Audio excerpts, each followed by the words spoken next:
En étudiant le verset Matthieu 16, 24-28, nous devrions être à même de comprendre quelle est la signification du salut de l'âme.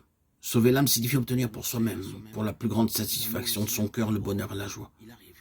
D'autre part, perdre l'âme parle de perdre la joie, le désir et la satisfaction propre. D'où perdre l'âme qui demande de renoncer à soi-même et de porter la croix, est en définitive non pas ce que nous appelons d'ordinaire périr. Au lieu de cela, le Seigneur nous montre que sauver son âme consiste à ne pas renoncer à soi-même, à ne pas se charger de la croix. Ce concept n'a pas de rapport avec l'idée courante de sauver ou de périr. Un fait qui est tout à fait évident, parce que si sauver son âme signifie avoir la vie éternelle, pourquoi le Seigneur Jésus déclare-t-il qu'une personne doit perdre son âme pour l'amour du Seigneur? Si perdre son âme suggère qu'on va aller à l'étang de feu, alors en nous demandant de perdre notre âme à cause de lui, voudrait-il que nous allions à l'étang de feu pour lui? Par conséquent, ce passage n'a absolument rien à voir avec la question de la vie éternelle ou de l'étang de feu. La phrase « sa vie », son âme, il la perdra dans la première partie du verset et la perdra dans la seconde partie du verset doit vouloir dire la même chose. Si celui qui voudra sauver sa vie la perdra, signifie que celui qui ne renonce pas lui-même ira à l'étang de feu. Alors les paroles « celui qui la perdra à cause de moi la trouvera » signifieront que celui qui va à l'étang de feu à cause du Seigneur aura la vie éternelle. Mais cela serait absurde. C'est pourquoi cela veut simplement dire ceci. Si un chrétien sauvé ne permet pas à son âme de souffrir maintenant, son âme souffrira dans le futur. Mais s'il est disposé à ce que son âme souffre à cause du Seigneur maintenant, son âme ne souffrira pas dans le futur. De plus, si le salut de l'âme signifie avoir la vie éternelle, ce qui ne signifie pas, alors perdre son âme voudra dire aller à l'étang de feu.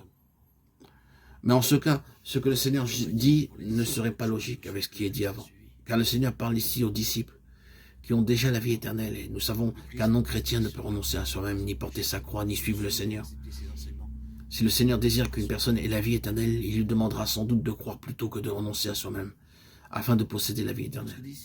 Celui seul qui a déjà la vie éternelle peut renoncer à soi-même, se charger de la croix et suivre le Seigneur. Car un pécheur qui ne possède pas encore la vie éternelle, ce qu'il doit faire, ce n'est pas d'essayer de suivre le Seigneur, mais de croire dans le Seigneur. Et que servirait-il à un homme de gagner tout le monde s'il perdait son âme? Ou que donnerait un homme en échange de son âme? Ici, le mot est âme, comme dans l'original. Notre Seigneur continue ici à expliquer combien il est peu profitable pour un homme de sauver son âme maintenant et de la perdre plus tard. Ce qu'il veut dire, c'est que si au lieu de renoncer à nous-mêmes, de nous charger de la croix, de suivre de près le Seigneur, nous agissons selon les désirs de notre âme afin de la satisfaire, il viendra un temps où nous perdrons notre âme, quoique nous ayons gagné le monde entier. Bien que l'homme puisse obtenir beaucoup de plaisir en suivant ses propres désirs, le Seigneur dit que finalement, il aura à rembourser par la perte de tous les plaisirs de son âme. D'après le point de vue du Seigneur, il serait beaucoup mieux de gagner son âme à la fin que de la gagner au début. Rien ne peut être donné en échange de la satisfaction finale de l'âme. De sorte que perdre l'âme maintenant, c'est beaucoup mieux que de la perdre à la fin. Car celui qui voudra sauver sa vie la perdra. Si un homme sauve son âme maintenant, quand la perdra-t-il? Mais celui qui la perdra à cause de moi la trouvera. De nouveau, quand un homme trouvera-t-il son âme? Nous voyons par ce même passage que le Seigneur répond à ces questions avec ces mots. Car le Fils de l'homme doit venir dans la gloire de son Père, avec ses anges.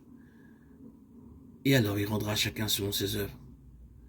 Selon ses œuvres signifie selon ce que chacun fait dans cette vie présente.